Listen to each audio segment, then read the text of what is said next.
Cuando uno lee el Antiguo Testamento, uno se da cuenta que en él hay muchas historias, especialmente historias del pueblo de Israel.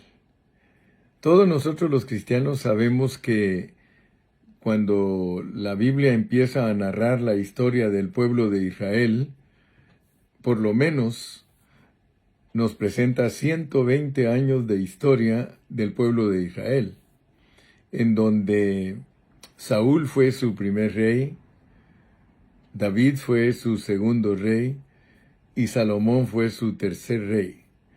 Si usted lee cuidadosamente en Crónicas y en Primero y Segundo de Reyes, usted va a encontrar toda la información correspondiente al pueblo de Israel en esos 120 años que fue el Reino Unido. O sea que Israel era un solo reino. No había asunto de sur y norte. Fue hasta con el hijo de Salomón que el pueblo se dividió. Y entonces Israel resultó siendo un reino del norte y un reino del sur. El reino del norte fueron las 10 tribus y el reino del sur fueron 2 tribus. El reino de Judá era el de 2 tribus y el reino de Israel de 10 tribus. Ahora, cuando nosotros leemos esa historia, ¿qué es lo que debe de venir a nuestra mente? Dios usa al pueblo de Israel como una sombra para que nosotros podamos ver una realidad espiritual. La realidad espiritual es que la iglesia, al igual que Israel, en sus inicios, fue un reino unido. Esa es la verdad que nosotros debemos alcanzar a ver, porque si Israel es la sombra de la iglesia, entonces nosotros en Ezequiel 23 tenemos algo respecto al reino del norte y el sur, y Dios los compara a su reino del norte y a su reino del sur como 2 mujeres. Vamos a leerlo porque son solo 4 versículos. Dice Ezequiel 23 del 1 al 4.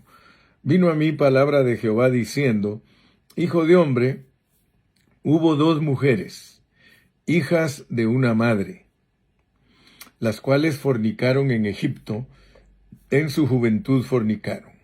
Allí fueron apretados sus pechos, allí fueron estrujados sus pechos virginales. Y se llamaban la mayor Ahola y su hermana Aholiba, la menor, las cuales llegaron a ser mías.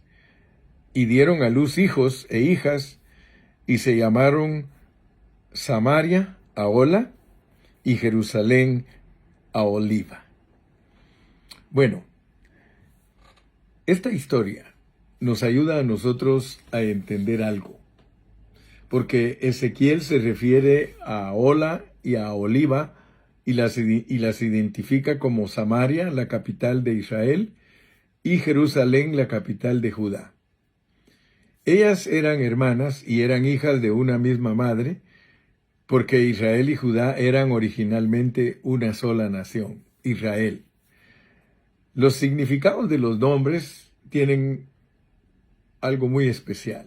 Ahola significa su propia tienda o tabernáculo.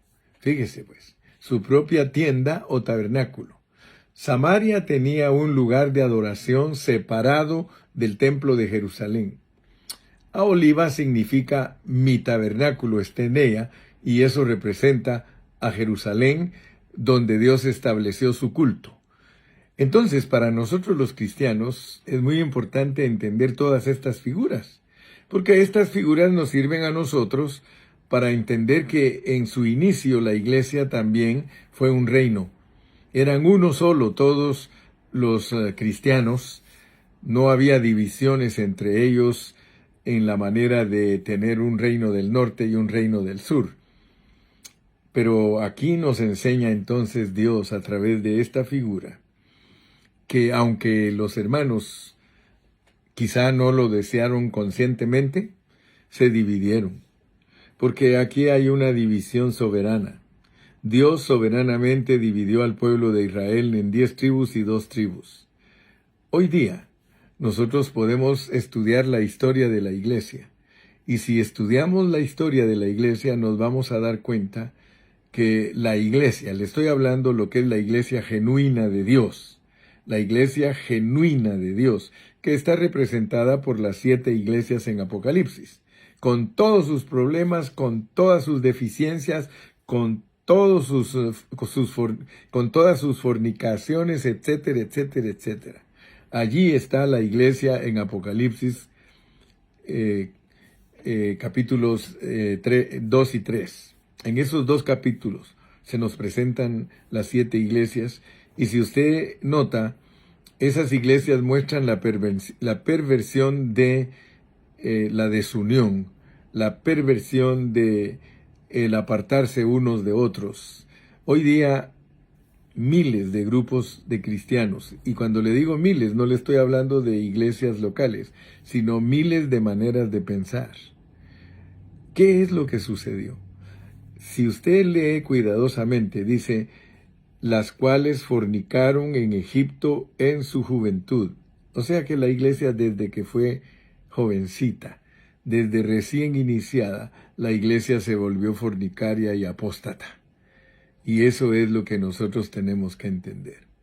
Pero Dios, en su amor y su misericordia, Dios a todos nosotros nos ofrece que su iglesia será pura. Entonces, ¿qué es lo que debemos de estar procurando todos nosotros los cristianos? Lo que enseña el apóstol San Pablo, que busquemos la unidad del espíritu, que busquemos la unidad del alma, y pues la unidad del cuerpo es reunirnos todos en un solo lugar. El asunto es de que mientras nosotros no tengamos entendimiento de lo que Dios produjo soberanamente de división en su pueblo, nosotros moriremos derrotados. Y nunca entenderemos que todo eso sucedió para que nosotros busquemos cómo salir de la corrupción. Si tú eres un cristiano genuino, órale a Dios, pídele a Dios que te acerque a personas que te puedan enseñar la unidad del espíritu y la unidad del alma, y que de esa manera podamos abrazarnos y podamos decirnos, hermano, yo estoy listo para caminar contigo. Oro para que esto llegue a suceder antes que partamos de esta tierra.